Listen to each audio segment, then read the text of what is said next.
다니엘 12장 말씀을 읽을 때 대부분 사람들이 그때 하면 세상의 종말의 때라고만 생각합니다.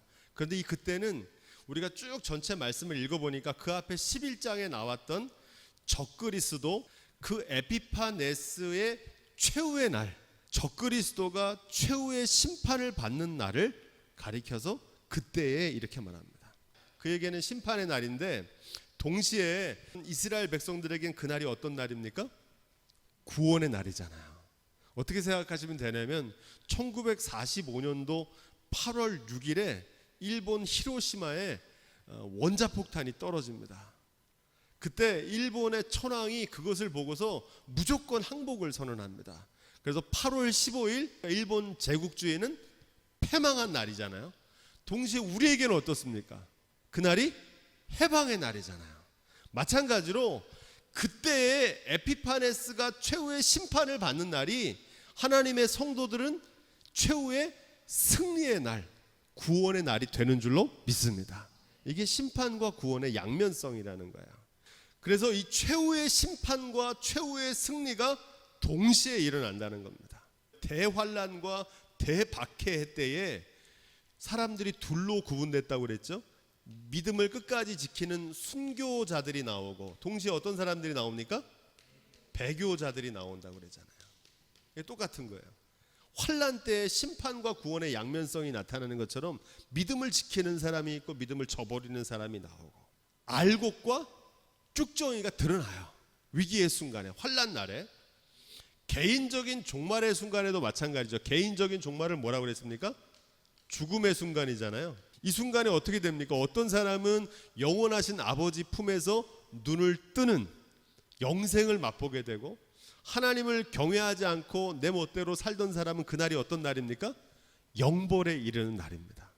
그래서 이 죽음의 순간 심판과 구원이 드러나게 되잖아요. 노아의 홍수 때 비가 오고 창수가 막 날 때 세상의 사람들, 하나님의 말씀을 경외하지 않았던 사람들은 물에 수장되어 죽는 날이지만 방주의 안에 있었던 노아와 그의 가족들은 어떤 날입니까? 그날이 구원의 날이잖아요. 그게 바로 심판과 구원의 양면성입니다. 이 마지막 대환란을 통해서 에피파네스를 하나님 심판하시는 날, 적그리스도를 심판하시는 날, 그 믿음의 성도들을 구원하시는 승리의 날이 되는 줄로 믿습니다. 이 말씀을 어떻게 적용해야 되냐면 이 종말의 순간은 개인의 죽음뿐만 아니라 인생에서 만나는 비가 오고 창수가 나는 날이라 그랬죠. 이 날을 우리의 삶에 한마디로 뭐라고 그럽니까? 위기의 순간입니다. 다른 말로 하면 하늘이 무너지는 것 같은 절망의 순간입니다. 이런 삶에서 만나는 환난과 위기의 순간이 찾아왔을 때 우리의 믿음의 공력이 드러납니다. 모래 위에 지은 집인지 반석 위에 지은 집인지 언제 드러나요? 이날에 알게 됩니다. 삶의 위기의 순간에. 이 마지막 때에 이때 두 가지 현상이 벌어지는데, 첫 번째는 뭐냐?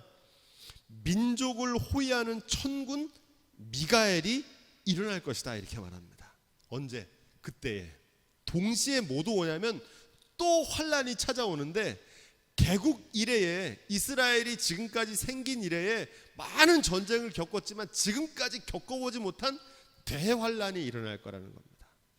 그러니까 그때 두 가지 일이 벌어지죠. 환란도 일어나고, 미가엘은 하나님의 도우심을 뜻하거든요. 하나님의 권능과 도우심도 나타난다는 겁니다. 동시에. 자, 이게 무슨 말씀인가 하니, 마지막 때에 하나님이 도우시는 권능, 하나님의 도우심도 있고 동시에 악한 세력은 최후의 발악을 한다는 거야. 발악을. 이게 동시에 일어난다는 겁니다. 성령이 역사할 때 동시에 모두 역사한다 그랬습니까? 사단도 같이 역사해요. 영적인 전쟁이라고 그러는데 그것을 분별할 수 있어야 돼요. 그러니까 하나님의 뜻대로, 하나님 말씀대로 언약을 성취하려고 하면 반드시 뭐가 있다? 방해와 회방이 있다. 사단이 역사한다는 겁니다. 지금 이 말씀이에요. 미가엘의 도움도 있지만 그 미가엘의 도움을 통해서 하나님이 역사할 때 동시에 최후의 발악으로 사단이 역사한다. 이 두 가지가 그때 동시에 일어난다는 겁니다. 환난 날에. 이 말씀을 반대로 얘기하면 뭐냐면, 사단이 강하게 역사하는 환난의 날, 하나님의 성령으로 하나님의 능력으로 도우시는 역사가 나타나는 줄로 믿습니다. 그때 동시에 대환란에 대해서는 이미 지난 시간에 배웠어요. 에피파네스가 성전 안에다 제우스상을 세우고 성도들을 핍박하고 죽이고 옥에 가두는 그 대환란의 장면을 지난 시간에 봤잖아요. 오늘 말씀은 어디서부터 시작되는 거냐면 그때의 천군 미가엘, 민족을 호위하는 천군 미가엘이 일어날 것이다. 이 환란 때에 하나님의 도우심이 있을 거라는 겁니다. 천사장 미가엘은 한마디로 뭘 뜻하냐면 하나님의 도우심을 뜻합니다. 도움. 하나님이 도우신다는 거예요. 도우시는 하나님. 우리의 약함을 도우시는 거예요. 이 말씀이 어디 나오냐면 열왕기하 6장 14절로 17절에 보면 아람 왕이 이스라엘을 쳐들어옵니다. 그때 엘리사의 사환이 이렇게 보니까 모든 성을 군대와 병거가 둘러쌌어요. 그러니까 두려워 떨고 있으니까 엘리사가 두려워하지 마라 그럽니다. 그러면서 뭐라 그럽니까? 그 군대보다 우리 편이 더 많다 그래요. 하나님께 눈을 열어서 보게 해달라고 그랬더니 사환이 눈을 열어서 보니까 뭐가 보입니까? 불말과 불병거들이 그 주위에 가득해가지고 이 성을 지키고 있는 모습을 보는 거예요. 그게 누굽니까? 천군과 천사가 지킨다는 거예요. 시편 34편 7절에는 이렇게 되어 있어요.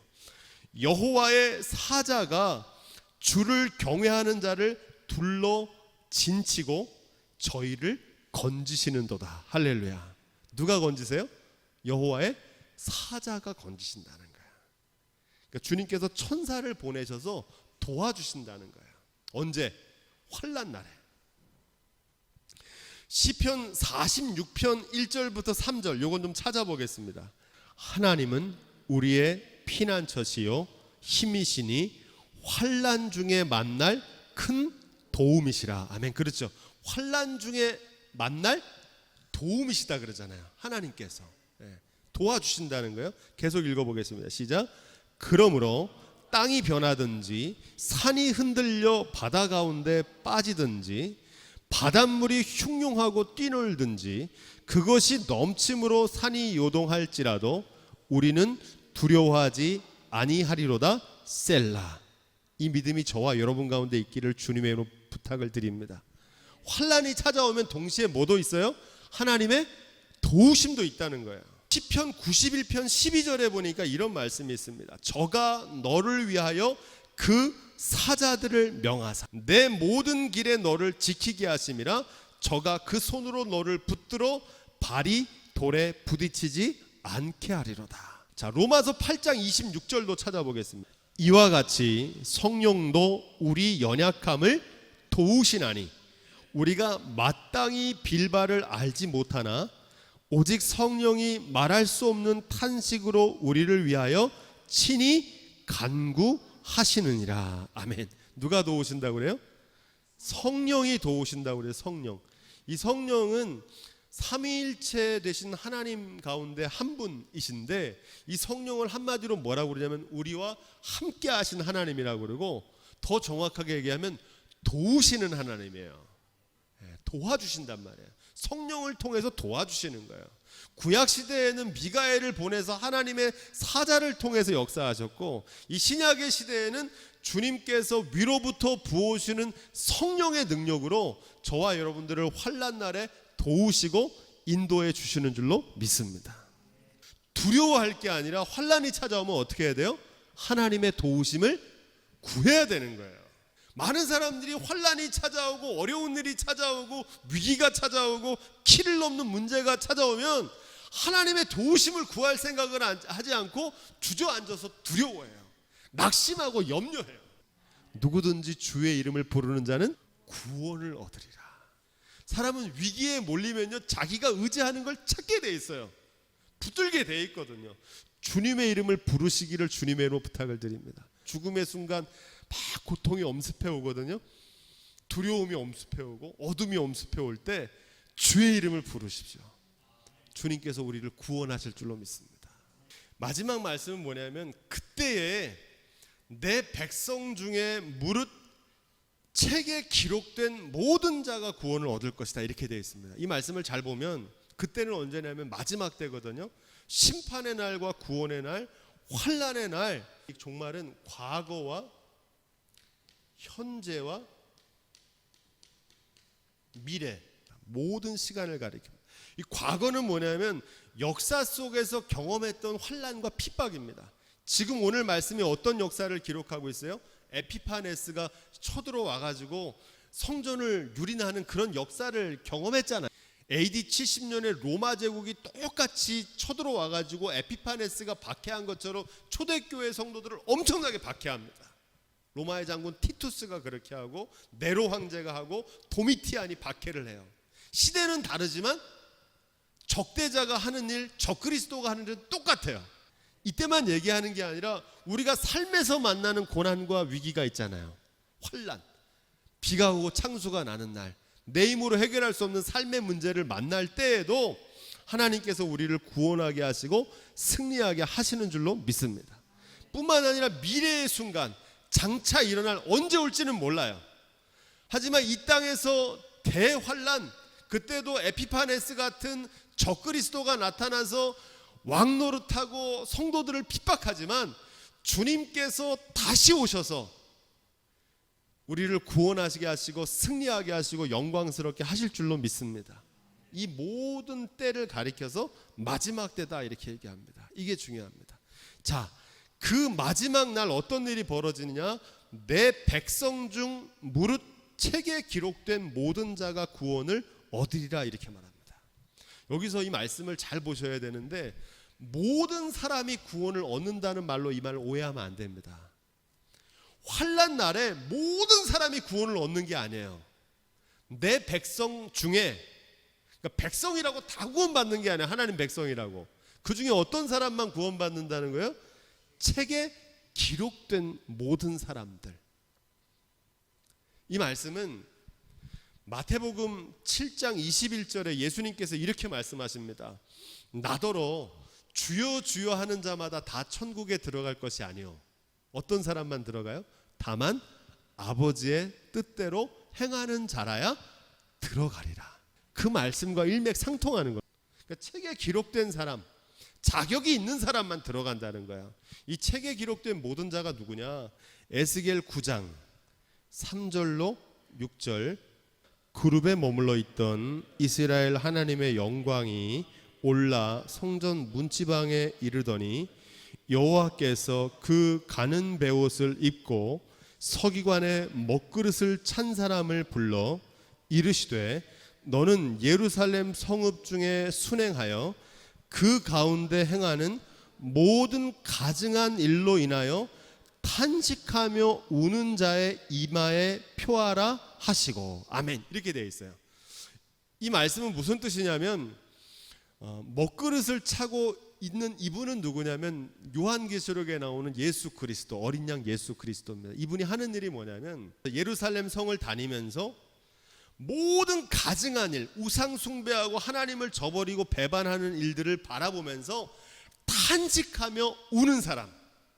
어떤 사람입니까? 믿음을 잃지 않고 끝까지 믿음을 지키는 사람에게 인을 치라는 겁니다. 예, 표시를 하라는 거야. 이마에 표시를 하라는 거야. 그 사람들이 어떤 사람이냐? 그 사람들이 책에 기록된 사람인 줄로 믿습니다. 그걸 풀어서 얘기하면 무슨 뜻이냐면 우상 숭배에 참여하지 않고 끝까지 믿음의 정절을 지킨 사람들. 그 사람들이 이마에 표를 받은 사람들이라는 거야. 요한계시록에도 그대로 인용됩니다. 또 어떤 사람들을 얘기하느냐? 계시록 20장 12절. 또 내가 보니 죽은 자들이 물론 대소하고 그 보좌 앞에 섰는데 책들이 펴 있고 또 다른 책들이 펴져 있으니 곧 생명책이라 죽은 자들이 자기 행위를 따라 책들에 기록된 대로 심판을 받으니 아멘. 어떤 책이 기록되어 있어요? 생명책이다 그러죠. 생명책. 북 오브 라이프라고 그랬죠. 이 라이프는 삶입니다. 삶. 그의 인생. 그의 인생을 기록한 책을 보고 자기의 행위대로 심판을 받았다 이렇게 얘기합니다. 여기서 말하는 행위는 하나님의 말씀을 준행했는지 그렇지 않은지.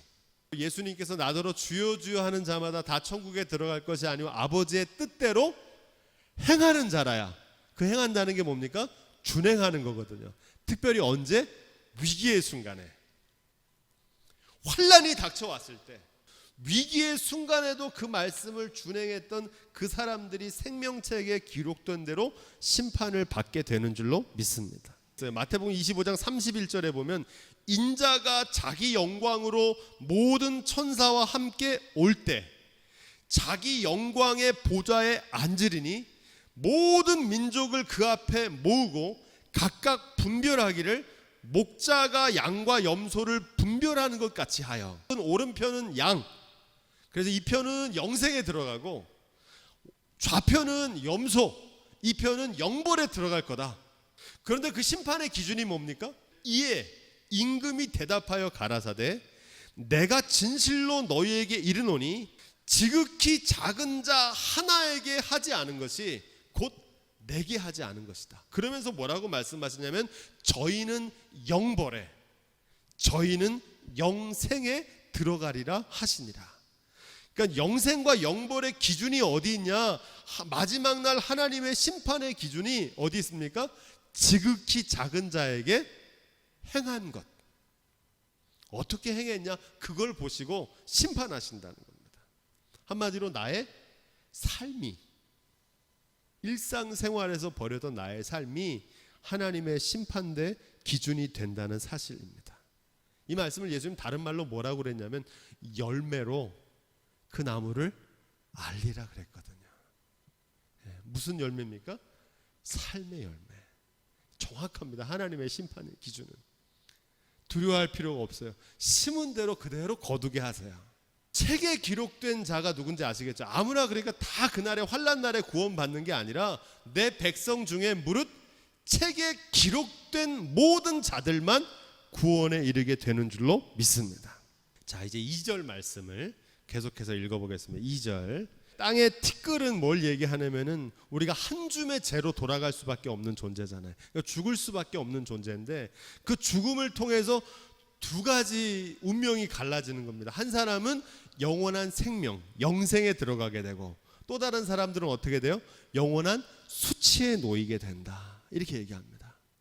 그러니까 위기의 순간에 어떤 삶의 모습이냐에 따라서 하나님께서 그 중심에 따라 심판하시기 때문에 영생을 얻는 자도 있고 수욕을 받을 자도 있다는 겁니다. 그리고 개인의 죽음의 순간에도 마찬가지죠. 영생과 영별로 구분되고 환난과 위기의 순간에도 똑같이 나타난다는 겁니다. 어떤 사람은 영광의 면류관을 쓰고 그 믿음의 공력이 드러나는가 반면에 어떤 사람은 불평과 원망과 탄식과 절망 속에 죽는 거예요. 그게 언제 드러납니까? 환난의 순간에 마지막 때에 드러난다는 거예요. 이걸 어떻게 적용하면 되냐면 우리의 인생이 단 한 번이잖아요. 한 번 왔다 가는 거거든요. 시간도 주시고 물질도 주시고 재능도 주셔서 두 번도 없어요. 딱 한 번 사는 거거든요. 그런데 어떤 사람은 그 사는 동안 그 인생을 하나님의 존귀한 자녀로 살아요. 하나님의 아들과 딸로 산다는 겁니다. 말씀대로. 그런데 어떤 사람은 어떻게 사냐면 단 한 번의 인생을 탐욕의 노예로 살아요. 물질과 명예와 쾌락과 노예로 살아가는 거예요. 어떤 사람은요 천사처럼 사는 사람이 있어요. 반대로 짐승처럼 사는 사람이 있어요. 평생 먹는 거를 위해서만 경쟁하는 거, 종족을 번식하는 것만 생각하며 사는 거는 뭐와 같은 거예요? 짐승같이 살다 가는 거예요. 땅의 티끌 같은 죽음을 맞이하지만 어떤 사람은 영원한 생명, 거룩하고 존귀한 하나님의 자녀로 살지만 어떤 사람은 수치와 수욕을 당하는 존재로 살아갈 수밖에 없다는 거예요. 자, 3절 말씀. 지금 이 모든 말씀은 언제에 관한 거냐면 마지막 때 최후의 심판과 최후의 승리가 드러나는 삶에서 만나는 위기의 순간에 지혜 있는 사람. 이 지혜 있다는 건 뭐냐면 하나님을 아는 지식, 하나님을 아는 지식이 있어야 됩니다. 이걸 뭐라고 그러냐면 하나님을 경외하는 믿음이다 이렇게 말합니다. 환난과 고난이 찾아오지만 주님께서 천사를 보내셔서 우리를 도우시고 마침내 승리하게 한다는 사실을 아는 사람, 이 사람이 어떤 사람이에요? 그 사람이 지혜 있는 사람입니다. 우리의 인생이 영원하지 않고 끝나는 날이 있다는 거, 하나님의 마지막 심판이 있다는 걸 알고 사는 사람, 그 사람이 지혜 있는 사람인 줄로 믿습니다. 이 지혜 있는 자와 반대되는 사람은 누구겠습니까? 어떤 사람이겠어요? 어리석은 자입니다. 어리석은 자, 어리석은 부자가 나옵니다. 이 사람은 어떻습니까? 하나님께서 주신 것이 천년 만년 이어질 거라고 생각하고 더 큰 창고를 짓고 거기에 쌓아둘 곳이 없도록 쌓아두는데 자신의 인생을 허비하는 사람이 바로 어리석은 자입니다. 어리석은 사람이 많을까요? 지혜로운 사람이 많을까요? 이런 사람이 많습니다. 그래서 이 지혜 있는 자를 찾아보기가 귀하거든요. 이들의 삶은 어떠냐면 이 속에서 반짝반짝 빛난다는 겁니다. 위인전에 나오는 사람은요, 이런 사람 위인전에 나올까요? 안 나올까요? 안 나와요. 아이들에게 본이 안 되거든요. 이런 사람은. 위인전에 나오는 사람은 어떤 사람이냐면 이런 사람입니다. 하나님을 아는 지혜가 있는 사람. 그래서 자신의 삶을 하나님을 경외하는 믿음으로 사는 사람들. 갈라디아서 6장 8절은 이렇게 되어 있어요. 자기 육체를 위하여 심는 자는 육체로부터 썩어진 것을 거두고 성령을 위하여 심는 자는 성령으로부터 영생을 거두리라. 아무나 다 영생을 거두는 게 아니라 성령으로 심으며 산 사람들만, 하나님의 말씀을 심으며 산 사람들만 영생을 거두게 되는 줄로 믿습니다. 더 이어지는 말씀, 많은 사람을 옳은 대로 돌아오게 한 자는 별과 같이 영원토록 빛나리라, 이렇게 얘기합니다. 여러분, 환난의 때는요, 자기 몸 하나 가누기도 어렵습니다. 환난의 때는요, 자기 신앙 지키기도 어려워요. 지금 우리가 살고 있는 시대가 그래요. 내 믿음 지키기도 어려운 때입니다. 위기의 순간이 찾아오면. 그런데 그런 힘든 순간에도 다른 사람들까지 선한 길로 인도하려고 애쓰고 수고한 사람들을 얘기합니다. 그런 사람들을, 많은 사람을 옳은 대로 돌아오게 한 자라는 거예요. 마지막 때. 한마디로 해보면 그 사람이 착하고 충성된 종입니다. 그들이 받을 상급이 있는데 어떤 상급을 받냐? 밤하늘의 어둠 속에서 더 환하게 빛나는 별처럼 세상을 비추는 별이 될 거라는 겁니다. 이 별과 같다는 건 스타입니다. 스타. 요즘 스타는 뭐 텔레비전 무비 스타, 아이돌 같은 걸 스타라고 그러는데 진짜 스타는 누구냐면요, 하나님의 뜻대로 산 사람들입니다. 아까 말씀드렸던 것처럼 위인전에 나올 만한 인생을 사는 거예요. 이런 사람들이. 위인전에 나오는 사람이 어떻습니까? 자기를 부인하고 희생과 헌신의 삶을 기꺼이 살아간 사람들이 하늘에 빛나는 별처럼 영원히 기록되잖아요. 위기의 순간에, 환난 날에 이 믿음으로 이런 영광스러운 삶을 살 수 있기를 주님의 이름으로 부탁을 드립니다. 영광의 면류관이 있다는 겁니다. 계시록 3장 7절 13절에 보면 이렇게 되어 있습니다. 내가 내 행위를 아노니. 뭘 안다고 그래요? 행위를 안다 그래요. 이거 빌라델비아 교회에 주는 말씀이거든요. 내가 적은 능력을 가지고도 내 말을 지키며 내 이름을 배반치 아니하였다 그래요. 내가 나의 인내의 말씀을 지켰은즉 내가 또한 너를 지키어 시험의 때를 면하게 하리니 이는 장차 온 세상에 임하여, 지금 이 말씀이에요, 땅에 거하는 자들을 시험할 때라. 내가 속히 이 말이니 내가 가진 것을 굳게 잡아 내 면류관을 빼앗지 못하게 하라. 아멘. 이게 무슨 말씀입니까? 면류관 받는 사람 많지 않아요. 지금 우리 한국교회가 정말 각성해야 될 때입니다. 마지막 때에 대한 두려움이 없어요. 관심이 없어요. 여기에 뭐에 관심이 있냐면 어떻게 하면 돈을 많이 벌 수 있을까, 이런 데 관심이 있어요. 아무나 다 주님의 제자가 될 수 있지만 누구나 다 주님의 제자로 살지 못합니다. 4절 말씀입니다. 마지막 때까지, 그 일이 이루어질 때까지 그 말씀을 간수하라는 겁니다. 잘 지키라는 겁니다. 언제까지? 마지막 날까지. 하나님의 통치와 의의 최후의 승리에 대한 약속을 믿고 잃어버리지 말고, 흔들려도 안 돼요. 잘 지키고 인내해서 끝까지 배반하지 말고 지켜야 된다는 거예요. 믿음 지키기가 어렵습니다. 또 한 가지 중요한 말씀이 나오는데 이 말씀이 어려워요. 이 글을 봉함하라 이렇게 말합니다. 많은 사람이 빨리 왕래하며 지식을 더하리라. 참 어려운 말씀인데 이 글을 봉함하라는 건 뭐냐면, 봉함이 무슨 뜻이냐, 보관하라는 겁니다. 보관, 밀봉해서 잘 간직하라는 겁니다. 왜 그러냐, 훼손되고 오염될 수 있기 때문에 그래요. 어떤 말씀이, 종말에 대한, 마지막 때에 대한 예언의 말씀이. 이단들이 주로 뭐 합니까? 미혹하잖아요. 사람들을 더하기도 하고 빼기도 하고. 때와 기한은 우리가 알 수 있습니까? 없습니까? 없어요. 왜? 그건 누구의 권한에 있어요? 하나님의 권한에 있으니까. 여러분, 종말에 관한 말씀을 보여주신 것, 주님께서 말씀하신 것만 잘 지키면 됩니다. 하나님께서 마지막 때에 대해서 다 알려주시지 않았어요. 비밀로 간직하게 하셨습니다. 할렐루야. 왜? 이게 하나님의 권한에 있기 때문에. 그럼 보여주신 것만 믿으면 되는데 자꾸 오버해가지고 자기가 다 알려고 그러는 거예요. 알지도 못하면서 다 아는 것처럼 얘기하는 거예요. 한국교회 종말신앙의 문제는 뭐냐면, 종말신앙에 대한 양극단적인 견해가 있어요. 한쪽은 어떻게 되면 너무 관심이 많아요. 그래가지고 주님이 언제 오시냐, 우리가 14만 4천 명에 들어갈 거냐, 이런 데 관심이 있어요. 때와 기한은 누구에게 있는데? 하나님께 있는데. 세상 모든 걸 다 제쳐놓고 저기 피지섬에 가가지고 우리는 구원받는다고 그렇게 믿는 사람들이 있잖아요. 맹신이거든요. 잘못 믿는 거예요.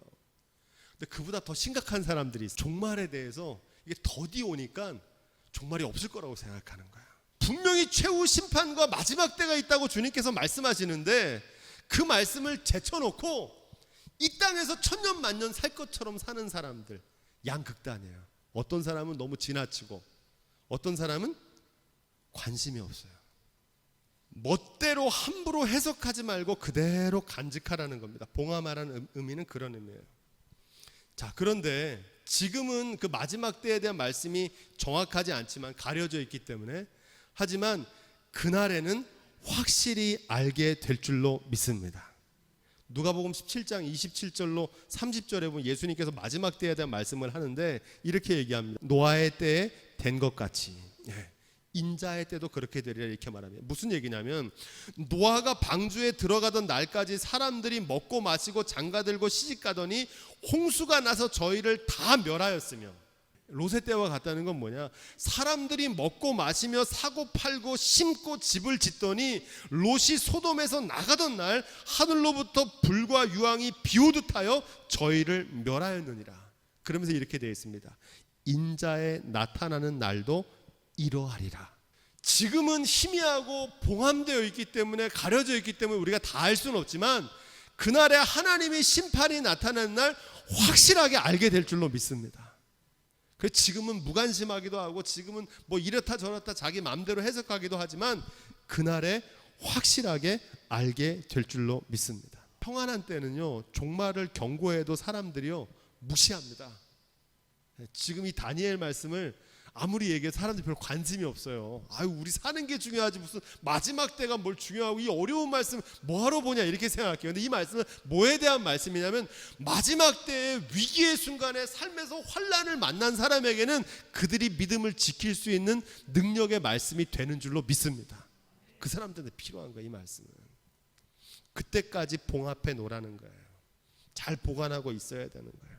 계시록 22장 10절에 이렇게 되어 있습니다. 또 내게 말하되 이 책의 예언의 말씀을 임봉하지 말라, 때가 가까우니라 이렇게 되어 있습니다. 지금 말씀을 봉함하라고 그러잖아요. 근데 계시록 22장에 보면 10절에 보면 봉함하라고 여기서는 그렇게 얘기하는데, 예언의 말씀을 임봉하지 말라 그러면서 때가 가까웠다 이렇게 얘기합니다. 이게 무슨 뜻이냐면, 세례 요한이 회개하라 천국이 가까웠다 그러잖아요. 그러니까 하나님의 때가 가까워왔기 때문에, 주님 오실 날이 가까웠기 때문에 봉함하지 말고 그 임봉을 풀라는 겁니다. 그러니까 사람들한테 알려주라는 거예요. 누가복음 21장 8절부터 36절에 보면 예수님께서 이 마지막 때에 대해서 세 가지로 말씀하셔서, 첫 번째 뭐냐면 미혹을 받지 말도록 조심해라 이렇게 말씀하십니다. 내가 그리스도다, 뭐 내가 이렇다 하면서 사람들이 막 속인다는 거예요. 마지막 때 어떻게 해야 되냐면 미혹을 받지 않도록 주의하시기를 부탁을 드립니다. 두 번째 뭐라고 그러냐면, 주님께서 두려워하지 말라 그래요. 내가 너희를 도와줄 거라는 겁니다. 많은 환난과 박해가 올 테지만 인내로 너희가 구원을 얻을 거라는 거예요. 세 번째 뭐라고 말씀하시냐면 그날이 덫과 같이 임할 것이니까 항상 기도하며 깨어있으라 이렇게 말씀하십니다. 종말에 대해서 말씀하신 이게 다예요. 이 종말의 메시지는 뭐냐면 언제 올까 두려워할 것도 아니고 내가 들어갈까 못 갈까 떨 것도 아니고 한마디로 얘기하면 마지막을 생각하며 마지막 하나님의 심판대거든요. 하나님의 심판대가 있다는 걸 알고 오늘을 살아가라는 겁니다. 이 종말 신앙은 오늘을 그걸 잘 간수하면서 지금 더디다고 방심하지 말고 지금 너무 어렵다고 낙심하지 말고 마지막 날을 생각하면서 오늘 하루하루를 하나님의 자녀로 청지기로 사명자로 살아갈 수 있는 저와 여러분들의 삶이 될 수 있기를 주님의 이름으로 간절히 부탁드립니다.